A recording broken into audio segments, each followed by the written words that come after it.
Hello, my name is Rachel Marchand, and this is my extra credit interview for FSN 310 class with Professor Colin.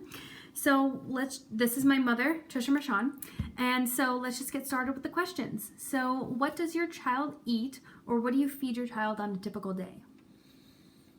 Okay, I have a 16-year-old son, and for breakfast he normally eats, frequently he'll eat cream cheese bagels. He likes the cheese-topped bagels, but I have been buying the whole grain ones more frequently that have a higher fiber content. And he will eat oatmeal, and he will eat every so often an English muffin with peanut butter, and maybe yogurt or cereal. For lunch is a bit more of a challenge. He likes to eat macaroni and cheese.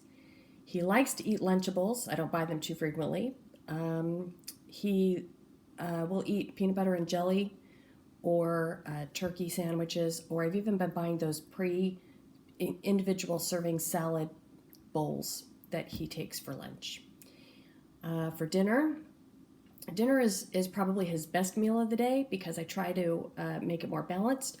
I generally have some sort of protein.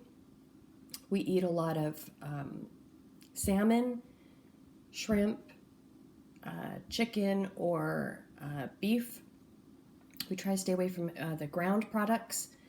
Then we'll eat some sort of vegetable, usually broccoli, Brussels sprouts, asparagus, green beans, and a starch of some sort.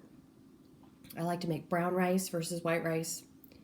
I do make pasta frequently, and every so often potatoes, either a baked potato or on special occasions mashed. Are you at all concerned about processed foods or sodium, sugar intakes, as well as organic foods or GMOs when it comes to nutrition for your child?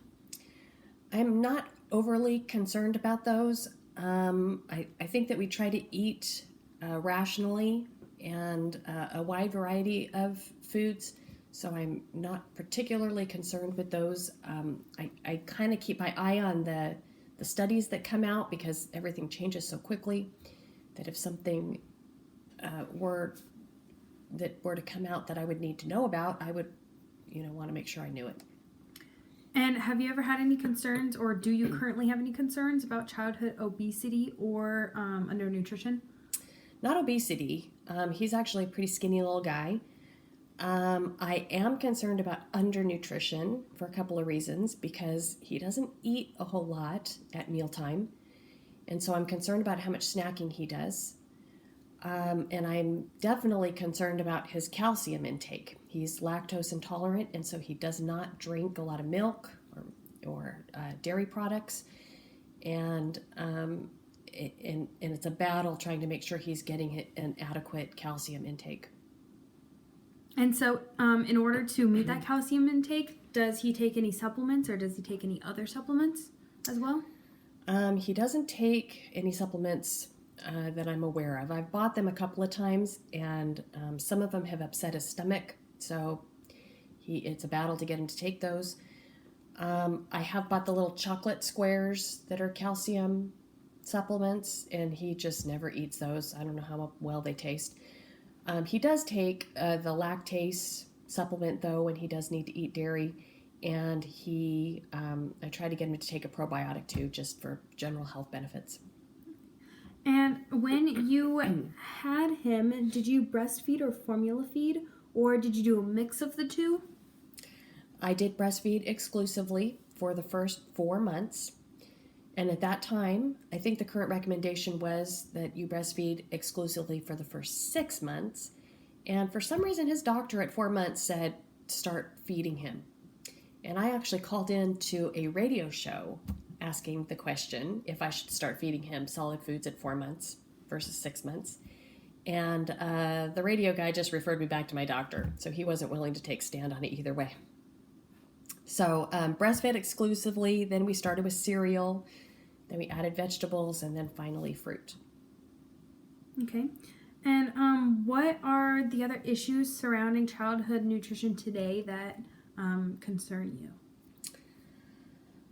Let's see. Other I think that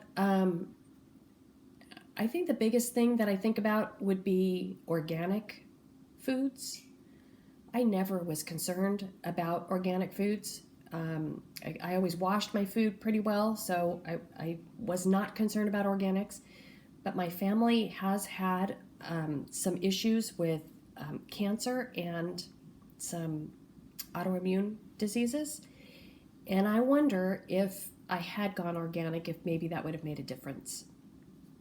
So, and the same thing with water quality. We off and on we would filter our water with one of the faucet filters, but for the most part, we drink tap water. And I wonder if maybe that might have had an effect on those issues in our family. So if I had to do it over, I probably would go organic, and I would filter our water. Okay. Well, thank you for sharing. I appreciate it. Everybody else, have a great rest of your day.